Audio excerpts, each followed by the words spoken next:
놀라운 효능 전격 공개. 언덕이 그린 것은 이야기 되고 힘이 된다. 숨은 건강 음식 찾기 제2탄. 함초의 놀라운 효능 지금부터 전격 공개합니다. 우리가 잘 알지 못하는 건강 음식을 찾아보는 특별 기획 숨은 건강 음식 찾기. 그 두 번째 주인공 함초는 자생의 역사를 알 수 없을 만큼 오랫동안 지구상에 존재해온 원시 식물인데요. 아직까지는 베일에 쌓여 있는 함초. 과연 그 속에는 어떤 영양이 담겨 있을까요?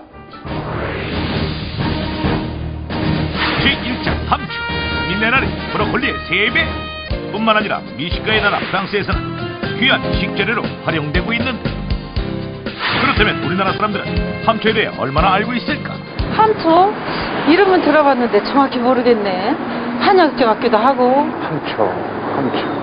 글쎄 처음 들어보는데 무슨 풀 종류 아닌가요? 아니, 함초가 뭐길래? 우리나라 사람 대다수가 그 이름조차 모른다. 고민에 빠진 제작진. 일반 시장에도 마트에도 함초가 없다는 말에 결국 생산 현지로 전화 연결을 시도하는데, 이 연동선안에 지금 어디서 함초를 볼 수 있어요? 거기 서울이라겠지라. 그쪽으로 가면 거기 볼 수 있어요. 성북구요? 함초 위치 추적에 성공한 제작진. 천신만고 끝에 한 판매점을 찾았다.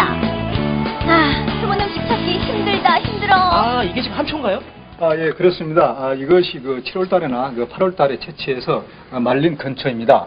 그리고 바로 옆에 있는 이것은 그 바닷가에서 자라는 생함초입니다. 짤 함초에 불초자를 써 짬뽕이란 뜻을 지닌 함초.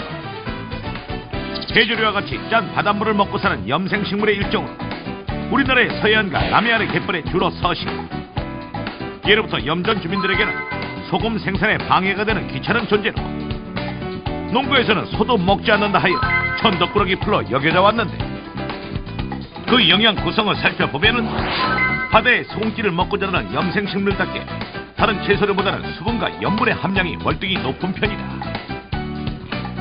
그런데 7명의 건강 자문단이 이 짬뽕에 주목한 이유는 무엇일까? 함초에 주목해야 하는 이유는 현대인에게 부족하기 쉬운 미네랄이 아주 풍부히 들어있기 때문입니다. 건강 자문단이 추천한 숨은 알짜 성분 첫 번째, 미네랄. 5대 영양소의 하나인 미네랄. 건강한 신체를 유지하기 위해서는 꼭 필요한 성분인데, 미네랄은 첫째 우리 몸을 구성하는 구성 성분입니다. 그래서 어떤 칼슘과 마그네슘과 같은 그런 미네랄은 근육이라든가 뼈를 만드는 그런 성분이 되고요. 혈관 수축 작용, 그리고 음식을 에너지로 만드는 효소를 만드는 그런 중요한 요소이기 때문에 만약에 조금이라도 부족하게 되면 우리 몸의 기능이 떨어지게 되는 아주 중요한 요소라고 할 수가 있습니다. 허구화된 식단과 불규칙한 식습관으로 전 세계인의 3분의 1이 미네랄 결핍에 시달리고 있다는데, 이 배부른 영양실조를 극복할 실질적인 대안이 바로 함초. 그 속에 나트륨, 칼슘, 칼륨, 마그네슘 등 90여 종의 미네랄을 품고 있기 때문이다. 실제로 일반 채소류와 함초를 비교해보면 함초의 미네랄 함량은 브로콜리와 시금치의 3배, 미나리의 23배가 넘는 양이다. 또한 체내 산소 운반에 관여하는 철분은 같은 염생식물인 김의 18배, 다시마의 35배에 달하는 양을 함유하고 있다. 그렇다면 이렇게 함초가 미네랄계의 챔피언이 된 이유는 무엇일까? 왜? 그 이유는 함초가 갯벌이나 염전에서 자라면서 바다의 풍부한 미네랄을 그대로 흡수하기 때문입니다. 바닷물이 미네랄의 보고라는 건 여러분도 다 아시죠? 함초는 이 바다의 영양과 수분을 먹고 자라는 채소거든요. 그런데 물속에서 자라는 식물이 아니기 때문에 햇빛에 의해 수분은 증발하고 미네랄은 함초 속에 고스란히 농축된 형태로 남아있게 되는 것입니다. 현대인의 건강 파수꾼 함초. 7명의 건강 전문단이 추천한 숨은 알짜 성분 그 두 번째는 베타인. 함초만큼이나 생소한 베타인. 우리 몸 안에서 어떤 역할을 할까? 그 베타인은 우리 몸의 그 위의 소화를 돕는 소화액의 성분이 되고요. 또 간의 해독 작용을 돕는 그런 물질로 알려져 있습니다. 간을 이롭게 하는 베타인. 지방간 치료제의 주성분은 숙취 해소제의 원료이기도 하다. 또한 함초에는 일반 채소에 거의 없는 타우린까지 들어있어 간 기능 회복에 더없이 효과적이다. 이렇게 우리 몸에 이로운 함초, 간 기능 개선뿐 아니라 동맥경화, 당뇨병, 신장병에 이르기까지 다양한 효능을 보인다. 이래서 숨은 건강 음식은 해내야 한다니까. 그렇다면 한 발 앞서 이 보석 같은 음식을 알아본 이들은 과연 어떻게 먹을까? 함초가 몸에 좋다는 소리를 들었거든요. 그런데 어떻게 활용할지를 몰라서 그냥 분말로 먹고 있어요. 그래서 건강 음식 대백과에서 준비했습니다. 이번에 착 감기는 함초 요리. 먼저 소금물에 함초를 살짝 데쳐낸 다음 마늘, 깨소금, 참기름을 넣고 오물조물 무친다. 함초는 그 자체의 염분을 많이 함유하고 있기 때문에 함초 나물을 무치실 때에는 소금을 넣지 않으시는 게 좋습니다. 마지막으로 고슬고슬 지은 밥 위에 갖가지 나물과 함초를 얹은 다음 마무리로 달걀 프라이를 얹고 고추장과 함께 쓱쓱 비벼치면은 우리 입맛에도 딱 맞는 매콤한 함초 돌솥 비빔밥 완성! 여기에 함초와 각종 해산물을 넣어 고소하게 지져낸 함초 해물전까지 곁들이면 깔깔한 현대인의 입맛 확 살리는 건 시간 문제겠죠? 여기서 궁금증 하나, 함초 요리에도 함초를 맛있게 즐기지는 못한다? 먹는 생산지 법도 주민들조차 하나씩 나물로 무쳐 먹는 것 뒤지고 이외에 볶고 별다른 데치고 활용법이 없는 시 조리법에 따라 영양은 어떻게 변할까? 함초의 주요 성분은 식이섬유, 기능성 다당체, 무기염류 등인데 이러한 성분들은 모두 다 열에 강한 것이 특징입니다. 따라서 함초는 생으로 드시든지 열을 가해서 조리해서 드시든지 영양적으로는 큰 차이가 없습니다. 하지만 함초가루는 생함초를 건조하는 과정에서 수분이 증발, 영양 성분이 4배에서 6배가량 농축되기 때문에 생함초나 데친 함초에 비해 단위 함량당 영양 성분이 가장 높아지게 된다. 영양덩어리 함초. 하지만 주의해서 먹어야 하는 사람도 있다. 함초의 성질은 아래로 내려가면서 막힌 걸 뚫어주는 효과가 있기 때문에 임신 중인 여성이라든가 생리 중인 여성들은 좀 피하는 것이 좋겠고, 특히 평소에 그 변이 묽은 사람들은 사용량을 갖다 신중하게 하는 것이 좋겠습니다. 함초의 하루 적정 섭취량은 10g. 식후보다는 식전 빈속에 먹는 것이 효과적이랍니다. 세계 3대 갯벌 보유국인 우리나라. 지천에 함초가 자라고 있었음에도 이 미네랄 덩어리를 알아보는 사람이 거의 없었다는 사실이 참 역설적인데요. 그런데 함초에 대해서 잘 아는 극소수의 사람들은 함초를 갯벌의 인삼이라고 부른다고 하는데요. 왜 이런 별칭이 생겨난 걸까요? 제2장 함초, 갯벌의 인삼. 수소문 끝에 함초를 찾아낸 제작진. 이번엔 마니아의 행방을 찾아 나섰다. 안녕하세요. 저 혹시 이 동네에 함초를 그렇게 즐겨 드신다는 분 있다던데 혹시 아세요? 함초요? 잘 모르겠는데. 아, 혜리 어머님 말씀하시는가 보다. 아까 보니까 저 위에서 운동하고 계시던데요?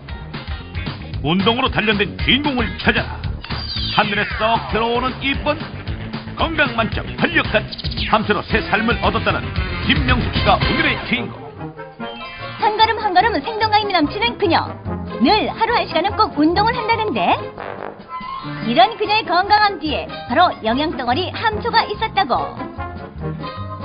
심지어 음식에 간을 할 때도 소금 대신 함초가루를 활용하는데 염분 함량이 높아 조미료 역할을 톡톡히 해낸다고.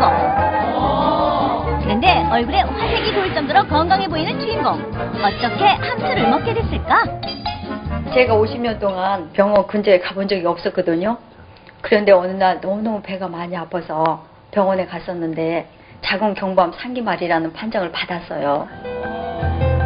갑작스런 자궁암 판정. 낯선 불청객 앞에 그녀의 몸은 극도로 쇠약해졌죠. 낯선 불청객 앞에 그녀의 몸은 극도로 쇠약해졌고 단 한 발자국을 떼지 못할 정도로 병마와의 싸움은 힘겹기만 했다는데 이때 그녀가 매달렸던 것이 바로 식이요법. 제가 암에 걸리고 난 후에 저희 남편이 백방으로 수소문해서 알게 된 것이 함초거든요.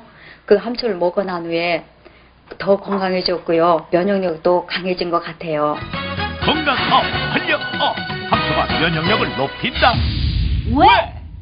왜냐하면 그 함초에는 그 면역력에 관여하는 항체를 만드는 그런 다당체를 많이 함유하고 있기 때문입니다.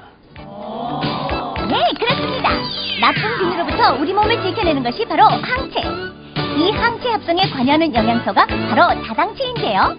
인체 면역력을 활성화시키는 이 성분이 함초뿐만 아니라 인삼에도 많기 때문에 함초를 갯벌의 인삼이라 부르기도 하는 거랍니다. 이제 함초와 더불어 활력 100배인 주인공. 그러나 여전히 암에 대해서만은 불안감을 떨치지 못한다는데. 암은 원래 5년이 지나야 완치로 보거든요. 그런데 제가 3년 8개월 동안 재발되지 않았어요. 그런데 후에 재발될까봐 좀 걱정이 돼요. 재발이 걱정? 암과 면역력 사이에는 어떤 관계가 있을까? 약간의 어떤 암세포가 생겼어도 우리 몸의 면역력이 정상일 경우에는 그 암세포를 제거할 수 있는 항체라든가 그런 NK세포라는 그런 세포가 있는데, 그런 것이 우리 몸에 어떤 부족해지게 되면 그 암세포가 자라게 되고, 그 자란 것이 많아져서 이게 암으로 이제 발전할 수가 있습니다. 실제 동물 실험을 실시한 결과 세포에 함초를 투여한 경우 다른 실험군에 비해 면역력의 지표인 마이토젠이 더 활성화되었다. 그럼 여기서 김명숙 씨의 체력 보강 비법 살짝 엿볼까요? 닭 뱃속에는 생함초를, 육새는 건함초를 넣어 푹 고아내면 참사리 보양식 납쇼! 함초와 닭이 만났다. 과연 그 음식 궁합은? 닭의 껍질은 비교적 기름진 편인데 삼계탕에 식이섬유가 풍부한 함초를 넣게 되면 닭고기의 콜레스테롤을 낮춰주는 역할을 하게 됩니다. 특히 발암물질 생성이 우려되는 구이 형태보다는 이렇게 함초랑 탕으로 해서 드시는 것이 아주 바람직합니다. 실제 함초는 좋은 콜레스테롤은 증가시켜주고 나쁜 콜레스테롤은 64%나 감소시켜 날로 육류 섭취가 늘어나는 현대인에게 안성맞춤. 또한 함초는 전체 아미노산 함량의 40% 이상이 꼭 음식으로 섭취해야 하는 필수 아미노산이기 때문에 노인과 성장기 어린이에게도 더없이 좋은 식품이 된다. 바닷물을 먹고 사는 풀, 함초. 바다의 영양을 그대로 간직한 채 이제야 서서히 밖으로 모습을 드러내기 시작했는데요. 짜면서도 달큰한 뒷맛을 내는 함초. 이제 여러분도 그 맛과 영양에 빠져보시는 건 어떨까요? 미네랄의 보고 함초. 미네랄 종류만 90여 종에 달하고 그 양도 브로콜리의 3배나 되며 하루 10g 정도면 건강에 도움이 된다. 갯벌의 인삼 함초. 인삼의 성분 중 하나인 다당체가 풍부하고 40%가 필수 아미노산으로 면역 기능 활성화에 좋다.